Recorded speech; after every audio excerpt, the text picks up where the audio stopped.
El submódulo 2, denominado Identifica las propiedades fisicoquímicas de los alimentos, tiene por objetivo comprender la importancia de las propiedades físico-químicas de los alimentos durante el proceso, transformación y almacenamiento de los alimentos, que es en esas partes donde suceden las principales transformaciones. En esta parte abordaremos qué son las propiedades físico-químicas, cómo se clasifican, cuál es la utilidad que se le da a este tipo de propiedades en la evaluación y control de calidad, tanto de materia prima como de producto terminado. Las físico-químicas son características o parámetros que me permiten identificar y describir una sustancia para así poder diferenciarlas de otras. En el caso concreto, cuando hablamos de alimentos, hacemos referencia a mezclas tanto homogéneas como heterogéneas. Estas propiedades se pueden dividir o clasificar en extensivas e intensivas. Las propiedades extensivas, su medición o cuantificación depende de la cantidad de materia. Así, por ejemplo, tenemos que la masa, el peso, la longitud son propiedades extensivas. Las propiedades intensivas, su medición o cuantificación no depende de la cantidad de materia. En este caso tenemos que la densidad, la viscosidad y la temperatura son un ejemplo clásico de este tipo de propiedades. Las propiedades físico-químicas yo las puedo clasificar en físicas y químicas.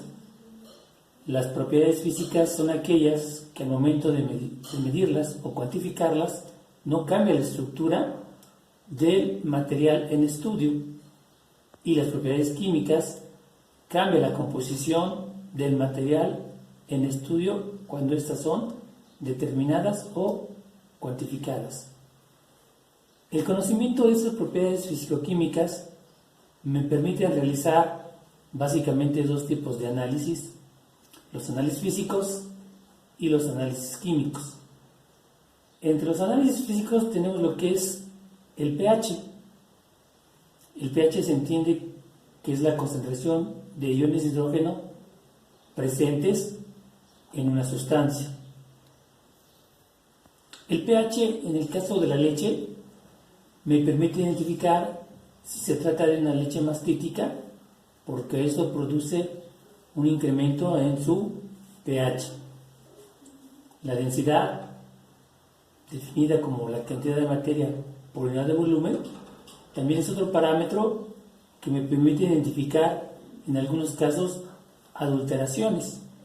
Un ejemplo muy concreto es la adición de agua a la leche. Para determinar la densidad de un alimento se emplean dos métodos. Uno es el llamado método del pignómetro y otro es el método del aerómetro, que son instrumentos específicos para determinado tipo de alimento. Estos aerómetros, su fundamento se basa en el principio de Arquímedes. Así, por ejemplo, tenemos que para la leche el aerómetro se conoce como lactómetro o lactodensímetro. Cabe aclarar que este tipo de instrumento es únicamente exclusivo para leche bronca o sin procesar. Las unidades en que se reporta esta densidad es en grados Kelvin. Posteriormente, estos pueden ser transformados a gramos sobre mililitros. En el caso concreto de soluciones de azúcar, el aerómetro empleado se llama sacarímetro y la densidad se mide en porcentaje de sacarosa presente. Si voy a determinar la densidad del alcohol, el nombre común con que se le conoce es como alcoholímetro. Si voy a determinar la densidad de una solución salina, el nombre con el que se conoce este instrumento es salinómetro. Bien, en cuanto a lo que es la viscosidad, que se define como la resistencia de un material a fluir cuando se le aplica un esfuerzo, es la forma más común e indirecta de evaluar lo que es la textura o consistencia de un alimento. Cuando estoy hablando de alimentos líquidos, como lo puede ser la leche, los jugos. Se emplea un viscosímetro de Oswald que se utiliza para determinar viscosidad en alimentos o fluidos newtonianos. Ya cuando hablamos de alimentos plásticos, viscoelásticos, dilatantes, reopécticos, se emplean otros viscosímetros. Entre los más empleados es el viscosímetro de Brookfield, que me permite determinar viscosidad en diferentes tipos de consistencia en alimentos. Otra prueba importante es los llamados sólidos solubles, que se utiliza para determinar la cantidad de azúcar presente en frutas, jugos principalmente. Este se evalúa con un instrumento llamado refractómetro, el cual está basado en el principio de refracción de la luz que tiene ante la presencia de azúcar. Entre los análisis químicos tenemos lo que es la acidez, el índice de yodo y el índice de saponificación.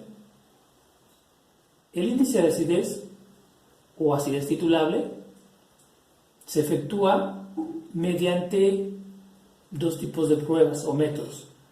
Uno viene siendo lo que es la valoración volumétrica, en el cual utilizo un agente titulante, que el más común es utilizar hidróxido de sodio a una concentración 0. normal, y el indicador de fenolftaleína. Ese indicador va a hacer que la muestra o esta muestra vire de un pH ácido a un pH alcalino. El otro método utilizado es una titulación potenciométrica.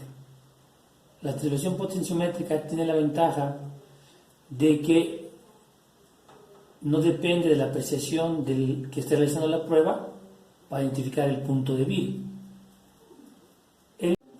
El índice de yodo y el índice de saponificación son dos pruebas tipo cualitativas que me indican la presencia de grasas saturadas en un alimento, concretamente la presencia de dobles enlaces, los cuales hacen factible al alimento de sufrir reacción oxidativa y reacción lipolítica, con la consecuente degradación de la calidad del alimento. Las pruebas físicas como químicas me permiten realizar un control de calidad, tanto en materia prima como en producto terminado. Cabe resaltar o recalcar que dichas pruebas deben de ser fáciles, rápidas, económicas y precisas.